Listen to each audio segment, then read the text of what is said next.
నమస్తే welcome to Bharati TV. నేను బాపయ్య. విశ్వసనీయ వర్గాల సమాచారం విడుదల తేదీ 12 అని చెప్పేసి నేను టైటిల్ పెట్టాను. ఎందుకు అలా పెట్టాను అనేది మీకు థంబ్నెయిల్ చూడగానే వెంటనే అర్థమైపోయి ఉంటుంది. ఇది ఖచ్చితంగా నందమూరి బాలకృష్ణ నటించిన అఖండ తాండవం సినిమాకి సంబంధించిన విడుదల తేదీ అని చెప్పేసి. ఎస్, ఇప్పుడంతా కూడా దీని గురించే మాట్లాడుకుంటున్నారు. యథార్థంగా ఈ సినిమా డిసెంబర్ 4వ తేదీ సాయంత్రం ప్రీమియర్ షో తోటి మొదలుకొని ఆ తరువాత డిసెంబర్ 5వ తేదీ బెనిఫిట్ షో తోటి స్టార్ట్ అయ్యి యథావిధంగా మిగతా షోలని కంటిన్యూ అయిపోతూ సినిమా అఖండమైన విజయాన్ని సాధించవలసింది. కానీ అనుకోని పరిస్థితుల్లో ఈ సినిమా వాయిదా పడింది. ఆ డిసెంబర్ 4వ తేదీ సాయంత్రం టెక్నికల్ కారణాల వల్ల టికెట్స్ ఇష్యూ చేయటం లేదు అని చెప్పేసి తెలంగాణలో చెప్పిన, ఏపీలో మాత్రం ముందుగానే టికెట్స్ బుక్ చేసుకున్న వాళ్ళందరికీ రీఫండ్ ఇచ్చేశారు. అయితే ప్రస్తుతం ఈ సినిమా ఎప్పుడు రిలీజ్ అవబోతుంది అన్న దాని మీద అనేకమైన వార్తలు మనం వింటూనే ఉన్నాం.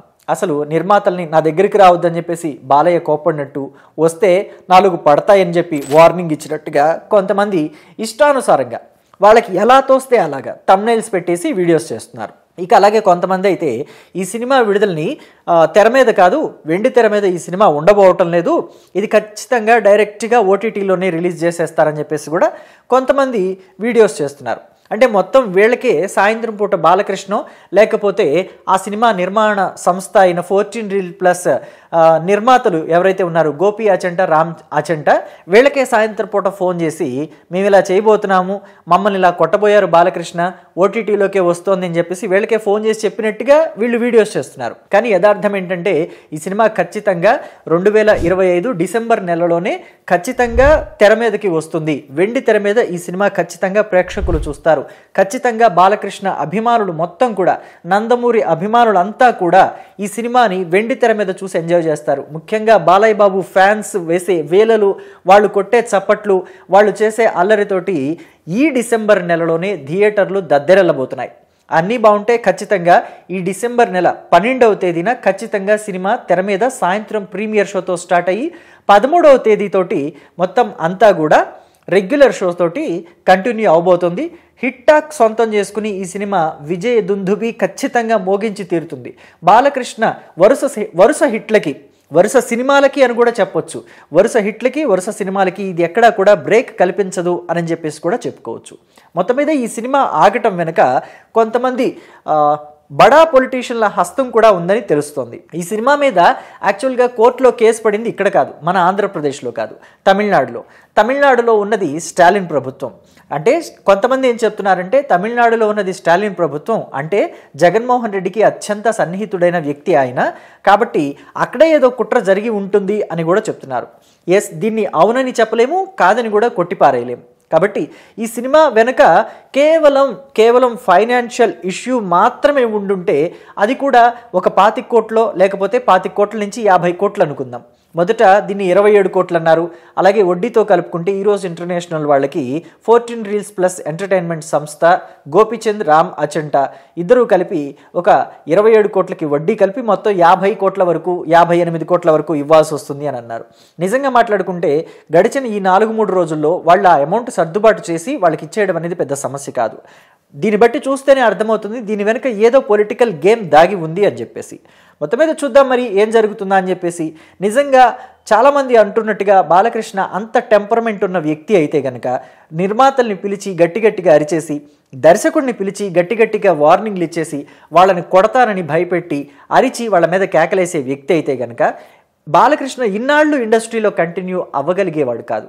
ఎంత నందమూరి తారక రామారావు కొడుకైనా సరే, ఆయనకంటూ ఒక సినిమా లెగసీ ఉన్నా సరే ఖచ్చితంగా ఇన్నాళ్ళు అయితే కంటిన్యూ అవ్వగలిగే వ్యక్తి అయితే కాదు. అంత టెంపర్మెంట్ అనేది బాలకృష్ణ తన మీదకి ఎగబడి తనల్ని ఇబ్బంది పెట్టి, అంటే ఎప్పుడైనా బయటకు వచ్చినప్పుడు తన మీదకి ఎగబడి తనల్ని ఇబ్బంది పెట్టే అభిమాన సమూహం మీద మాత్రమే కోపం చూపించి ఉండొచ్చు.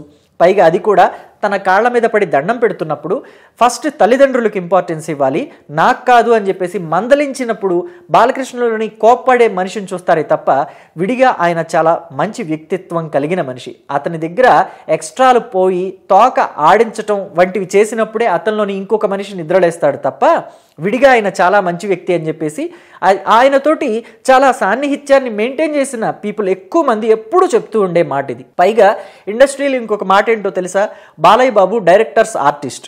బాలయ్య బాబుకి డైరెక్టర్ సెట్లోకి వెళ్ళిన తర్వాత ఏం చెప్తే అంత, ఎంత చెప్తే అంత.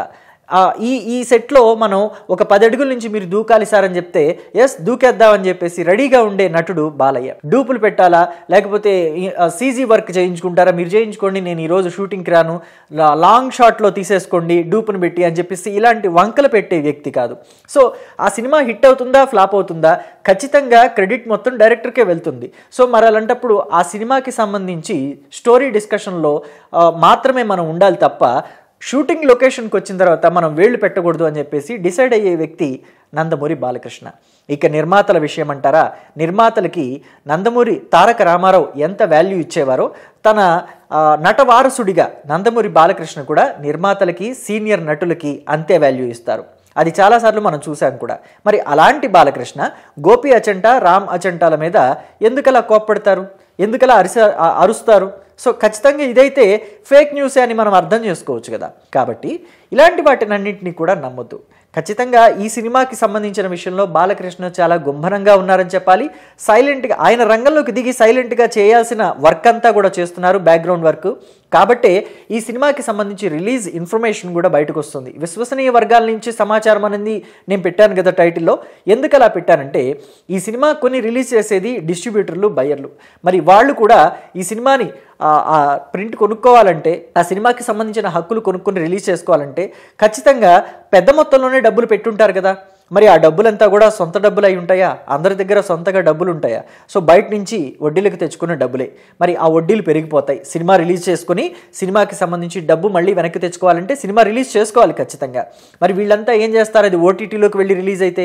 నిజంగా మాట్లాడుకోవాలంటే బాలకృష్ణ నటించిన అఖండ తాండవం 2 సినిమా ఓటీటీలో రిలీజ్ చేసుకోవడం బాలకృష్ణకి పెద్ద సమస్య కాదు. సినిమా రిలీజ్ డిసెంబర్ 5వ తేదీ అన్నారు, అంటే ప్రీమియర్తో కలుపుకుంటే 4వ తేదీ సాయంత్రం అనుకోండి.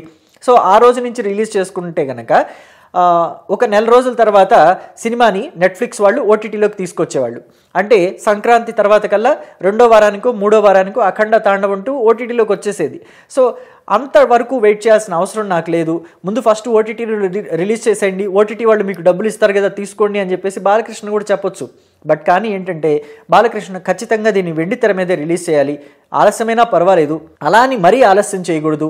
మనల్ని నమ్ముకొని ఈ సినిమాని కొనుక్కున్న డిస్ట్రిబ్యూటర్లు, దాని మీద ఆధారపడిన వాళ్ళు, మిగతా వాళ్ళు ఎవరూ కూడా ఇబ్బంది పడకూడదు అని చెప్పేసి ఆయన వంతు ప్రయత్నం ఆయన ఈ సినిమా విడుదల విషయంలో చేస్తూనే ఉన్నారు. కాబట్టి ఈ విషయంలో ఎక్కడైనా సరే బాలకృష్ణని మెచ్చుకోవాలి తప్ప ట్రోలింగ్ చేయటం మాత్రం, లేకపోతే వివిధ రకాల వీడియోలు చేసి యూట్యూబ్లోను వెబ్సైట్లోనూ వీడియోలను పెట్టి వెబ్సైట్లో ఇష్టం వచ్చిన రాతలు, మన చేతిలో పెన్నుంది కదా అని చెప్పేసి ఇష్టానుసారంగా రాతలు రాయటం అనేది మాత్రం నిజంగా మంచి పద్ధతి కాదు, మంచి పోకడా కాదు, సమాజంలో ఇటువంటివి సమర్థించదగినవి కాదు. కాబట్టి ఈ విషయంలో కాస్త నిమ్మళంగా వ్యవహరించడం కూడా మంచిదే, ఆలోచించి రాయటం కూడా మంచిదే.